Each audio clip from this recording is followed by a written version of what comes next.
84 দফা সংযোজন করা হয়েছে, যেখানে দেখা যাচ্ছে খসড়ায় 21 অংশকারী সে বলা হয়েছে সংসদে 100 আসনের উচ্চকক্ষ গঠনে সিপিবি বাদের সব দল রাজি, আর উচ্চকক্ষে বিয়ার পদ্ধতিতে এছাড়া রাষ্ট্রভাবে বাংলাদেশের ওপেন গভর্নমেন্ট পার্টনারশিপের পক্ষভুক্ত হওয়া কমিশনের এমন প্রস্তাবে নোট অফ ডিসেন্ট দিয়েছে জামায়াত। এদিকে খসড়ায় বলা হয়েছে সংবিধান ও আইনের ওপর প্রাথমিক অসংযোগ নিয়ে প্রশ্ন তোলা যাবে না আদালতে। এর আগে 28 জুলাই প্রকাশিত প্রাথমিক খসড়ায় সরকার গঠনের 2 বছরের মধ্যে সব সংস্কার কার্য সম্পন্ন করার প্রতিশ্রুতি রাজনৈতিক দলগুলোকে দেওয়ার কথা বলা হলেও এবার চূড়ান্ত খসড়ায় সংস্কার কার্য বাস্তবায়নের জন্য কোনো নির্দিষ্ট সময়সীমার কথা বলা হয়নি, যা কমিশনের আগের অবস্থান বলে মন্তব্য করেছেন বিএনপির স্থায়ী কমিটির সদস্য সালাউদ্দিন আহমেদ।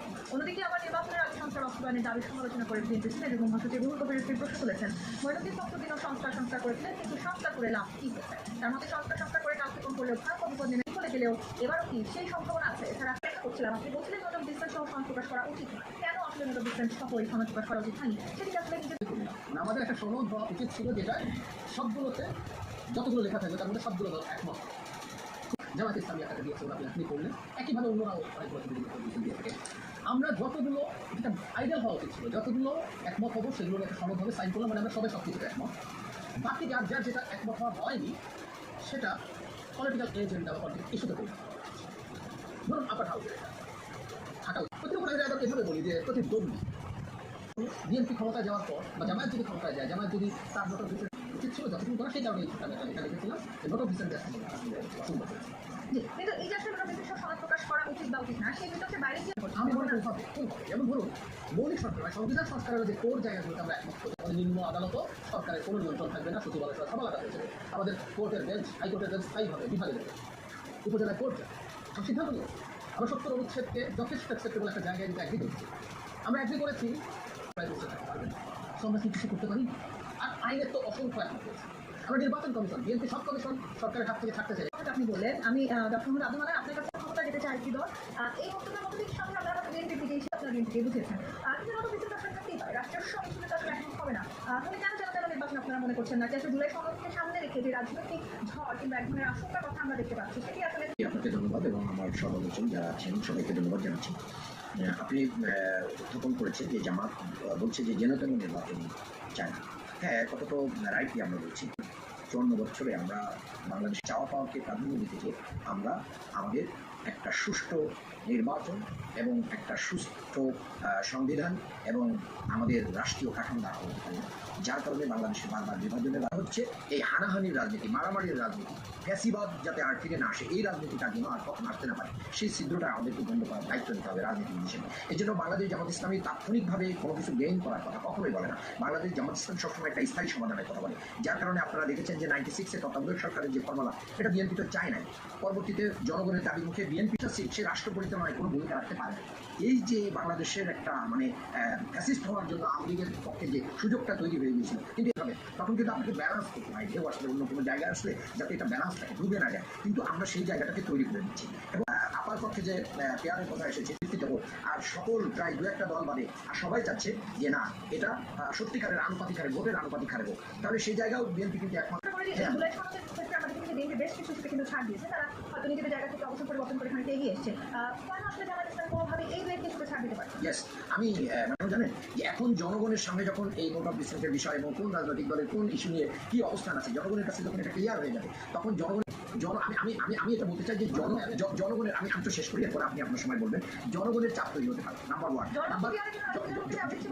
জনগণ পিআর তো এখন 71% জনগণ, 71% বাংলাদেশের বিশ্বাস যে আমাদের নায়েবে আমির আজকেও উনি দলের ভিতরে আলোচনা হতে এই জায়গায় আরো অবস্থান। প্রশ্নের ভিত্তিতে মন্তব্যটা হয়েছে, আমরা অনেক সেটা খেয়াল করি। প্রশ্নটা ছিল চ্যাথম হাউসের যে ইন্টারভিউয়ার, তাকে প্রশ্ন করেছেন যে আপনি কিছু রাজনৈতিক দল নিয়ে এটা সংস্কার করছেন, জনগণের এজেন্সি করতে চাও, সেটা ম্যানিফেস্টো বানায় নির্বাচন করো, যে জিতবা সেগুলো করবো। 71% মানুষ যদি পিআর চায় লোয়ার হাউসে, নির্বাচনে তো জামায়াত ক্ষমতায় গিয়ে বসে আছে, তাই না? সোশ্যাল মেজরিটি পাবে, গিয়ে এটা চেঞ্জ করে কাজ করতাম, এই কথাটাই বলছি। জি, এই যে আসলে জনগণকে আসলে আমরা জুলাই সনদ থেকে দূরে সরে রাখলাম কিনা, সে কবির আলম যে এই 13টি ইস্যুতে আসলে বিএনপির নোট অফ ডিসেন্ট আছে, সেই জায়গাগুলো নিয়ে আসলে করতে চাই রাজনীতি কৌশলের বাইরে নেই, কমিটমেন্টের বাইরে নেই, নোট অফ ডিসেন্ট থাকবে কেন থাকবে না? এটা আমার রাজনৈতিক অবস্থান, এটা আমার অধিকার। জনগণের জন্য কি করণীয় সে ব্যাপারে তো রাজনৈতিক দল ছিল। খুবই ভালো যদি বিয়ার করতে চায় 72% মানুষ, কিন্তু তারা আবার নির্বাচনে অংশ নিতে বিভিন্ন শর্ত দিচ্ছে কেন?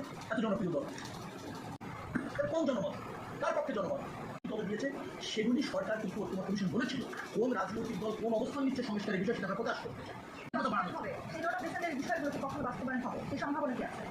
এই মুহূর্তে বিকজ একটা জাতীয় সনদ, সে জাতীয় সনদ সই করছে। এখন পিয়ার, আমি পিয়ারে আলোচনা করতে চাই, কারণ হচ্ছে পিয়ার জাতীয় ঐক্যমত্য কমিশনের এই জাতীয় সংসদ নির্বাচন আমি বলবো, সেখানে পিয়ার হওয়ার সংসদের আলোচনায় নাই, সংসদ নির্বাচন। আচ্ছা পিয়ার উচ্চ কক্ষের, আমি আপনাকে বলি জানি যে উচ্চ কক্ষের ব্যাপারে সংসদ নির্বাচন যেটা, সেখানে পিয়ারের কোনো আলোচনা নাই। যার ফলে ওটা যেমন ইসলাম যদি দাবি করে থাকে তাহলে দাবি ওটা নিয়ে আলোচনা করা প্রয়োজন আসলে আমি মনে করি না। পিয়ারের অনেক সীমাবদ্ধতা আছে, অসামঞ্জস্যপূর্ণ, প্রত্যেকটা কোনো গণতন্ত্র নানানভাবে রাজপথে আন্দোলনে নামার একজনের হুঁশিয়ারি হুমকি চলছে, সেগুলো কি আপনি মনে করেন বিএনপিকে এখন চাপে রাখার জন্যই করা হচ্ছে? কিন্তু ধরেন কোনো একটি রাজনৈতিক দলের ইচ্ছা মতো বাস্তবায়ন করার জন্য যদি আপনি সরকার প্রতিষ্ঠার সাথে সামঞ্জস্য নয়, সেগুলি নিজের আন্দোলন করবে, তারা রাজনৈতিকভাবে পরিত্যক্ত হবে এবং জনগণ প্রতি ধিক্কিত হবে এবং তাদের রাজনীতি আগামীতে ঝুঁকিতে পড়বে এবং আগামী নির্বাচন আপত্তি যেটা প্রকাশ করবে সেখানে অনেক রাজনৈতিক দলের বিমত আছে, যদি ঘোষণা মানতে সব রাজনৈতিক দলের কিছু কিছু জায়গায় আপত্তি আছে। কিন্তু একটা জিনিস সরকার করেছে যে তারা এটা জাতীয় অর্জন হিসেবে দেখিয়েছে, যখন জাতীয় অর্জন হিসেবে দেখিয়েছে আমরা সেটা মেনে নিয়েছি। সুযোগ করার জায়গা তৈরি করা হচ্ছে, এই কোনো কোনো ক্ষেত্রে বর্তমান সংবিধানের চাইতে থেকে বেশি আসলে ক্ষমতাসীন করে ফেলার চেষ্টা করা হচ্ছে। আমি আজ আপনার কাছে ভিডিও নিতে চাই। আপনি যদি দেখেন যে বাংলাদেশে 1971-এ 10 এপ্রিল অস্থায়ী সরকার গঠন হয়েছে, এই সরকারের স্বাধীনতার যে ঘোষণাপত্র ছিল, এই ঘোষণাপত্র কিন্তু বাদ করে সংবিধানে কি করা হয়েছে, স্থান দিয়ে সেটাকে হুবহু সেটার ভিত্তিতেই কিন্তু 15 আগস্টের পরে বিচারপতি আবু সাদত মোহাম্মদ সাহেব যে প্রোক্লেমেশন দিয়েছিলেন, সেটার ভিত্তিতেই কিন্তু পরবর্তীতে কি হয়েছিল এটা। আর আমি বলি সংবিধান স্থগিত ছিল, কিন্তু আমি আপনাকে বলি যে 1976-এ 29শে নভেম্বর আমরা পরিবর্তন করবো। এখানে আমি খুব ক্লিয়ারলি বলে দিতে চাই, এটা জনগণের অভ্যুত্থান হয়েছে, জনগণের বিপ্লব হয়েছে, জনগণের অভিপ্রায়ের ভিত্তিতে রেফারেন্ডামের মাধ্যম দিয়ে আছে, কতটা জায়গায় ঐক্যমত হওয়া গেছে, কতটা জায়গায় ঐক্যমতের কাছাকাছি আছে, মেজরিটি দলগুলোর ভিত্তিতে কতটুকু হয়েছে, এই ডিফারেন্স কিন্তু 1863 মানে আমাদের দেশেও এটা সুযোগ রয়েছে, এই সুযোগ আমাদের কাজে লাগানো উচিত। রাজনৈতিক দলগুলোকে হানাহানি বাদ দিয়ে ঐক্যমতের ভিত্তিতে নির্বাচনের আগেই আইনি ভিত্তি দিতে হবে। আইনি ভিত্তিক সংবিধান সংস্কারের দেওয়া একটা স্টুপিড আইডিয়া, মানে এটা তোমার কমিশনও কীভাবে করবে বলছে, এটা নাকি সংবিধানের উপরে থাকবে। আমার খুব কম বুদ্ধি, আমি সংবিধান নিয়ে কেউ বলবেন আমার মন্তব্য দেখে তাহলে লয়ার না, তাই ব্যক্তিগত আগ্রহে চর্চা করে একটা কথা বলতে চাই। সংবিধান কিন্তু জনগণের জন্য লেখা, তো জনগণ চাইলে এটা টুকরা করে করেছে, বাংলাদেশ তার মতো করে সব কিছু চলছে।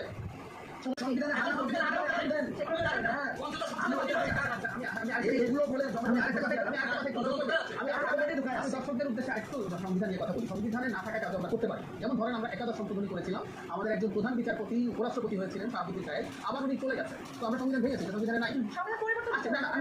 এটা পরেও করা আছে। পঞ্চম এবং সপ্তম যে সংশোধনী আছে দুটো, জেনারেল জিয়াউর রহমান যে প্রেসিডেন্ট ছিলেন উনি অনেকগুলো জিনিস র্যাটিফাই করতে হয়েছে, এরশাদ করতে হয়েছে, সো পরে করা যাবে না তা না। কিন্তু আমি আবার একই কথা, সংশোধন করতে হলেও 2/3 মেজরিটি ধরে না বিএনপি পেলো না, কিন্তু বিএনপিকে তো আপনার লাগবে নিশ্চয়ই, তবে বিএনপিকে বিশ্বাস করছেন না পরিবর্তন করে, বিশ্বাস করতে সেটাকে র্যাটিফাই করবে। ভাই ঠিক পুরোনো বিতর্কটা যাচ্ছে, ওই বিতর্কের যুগ শেষ হয়ে গেছে, ওটা 5 থেকে সংবিধানে ঢুকে গেছে, এখন আর সংবিধান মেনে চলবো না, ওটা চলবো না, এগুলো করা চলছে। গণ অভ্যুত্থান আমি ওখানে যাচ্ছি না, কারণ জাহিদ রহমান অনেক বলেছে, আমি রিপিট করতে চাচ্ছি, জন আকাঙ্ক্ষার প্রতিফলন বাস্তবায়ন। ওকে, বিপ্লব শাসনতন্ত্রের পরিবর্তন ঘটায়, শাসকের পরিবর্তন ঘটায়, এটা বিপ্লব নয়, গণ অভ্যুত্থান। গণ অভ্যুত্থানের পরবর্তীতে আমাদের সর্বান্তকে সংবিধানটি স্থগিত হয়ে আছে। এখন সংবিধানের অনেক পরিবর্তন প্রয়োজন আছে, জামাত ইসলামের যে ডিজায়ার আছে, অনেক কথা মিল আছে, আমাদের ডিজায়ার আছে, বিভিন্ন রকমের ডিজায়ার আছে, সেই ডিজায়ারগুলিকে জাতীয় ঐক্যমত্য কমিশন কিন্তু সমুদাকারে এনেছে, যে পরিবর্তনগুলি আমরা করতে চাই। ডেফিনেটলি এই পরিবর্তনগুলো ব্যাপক পরিবর্তন গণতন্ত্রের জন্য, জনগণের ক্ষমতা ক্ষমতায়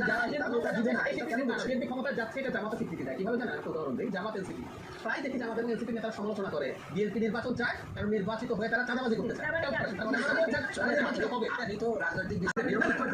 আমরা বিজয়ী ক্ষমতা মনে করছি, কিন্তু আমরা জনগণের আস্থা আমরা চাই।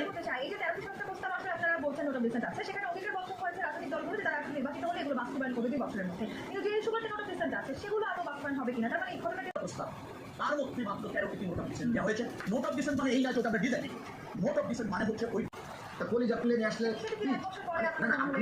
আমাকে বলতে দেন, দেখেন যে এটা যখন ভীতিকার পরিবেশ তৈরি, এটা তো ফ্যাসিস্টের পতন।